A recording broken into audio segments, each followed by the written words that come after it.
Уважаеми господин Харизанов, кмет на село Радилово, Ваше благословенство, уважаеми колеги от общинска администрация, общински съветници, скъпи радиловци, за мен е истинско удоволствие днес всички ние заедно да открием част от ремонтираната улична мрежа на село Радилово.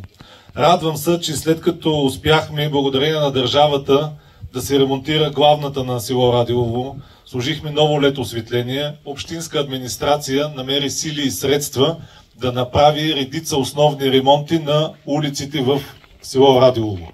Както преди малко чухме, днес символично откриваме първите 4, но уважаеми радиловци, скъпи колеги, искам да ви кажа, че общинска администрация, отдел ТСУ и фирма Пътища продължават да работят тук на територията на село Радилово, като се ремонтират още 5 улици, които са немалко важни. Това са улица Стара планина, улица Панорама, Цар Борис, Паисий Хилендарски, улици, които до този момент не са виждали асфалт.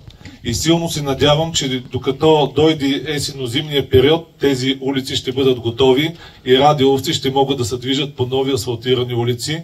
Искам тук да благодаря на фирма Пътища за доброто съдействие, за отличните ремонти, които направиха. Да благодаря на колегите от отдел ТСУ за надзора и за участието им изцяло в проектите.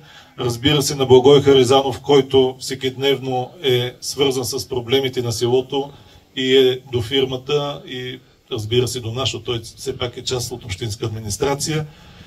И на всички радиловци, които по някакъв начин сме причинили неудобства по време на ремонтите. Силно се надявам това скоро да бъде забравено и действително със здраве да се движим по новите пътища. Пожелавам го от все сърце.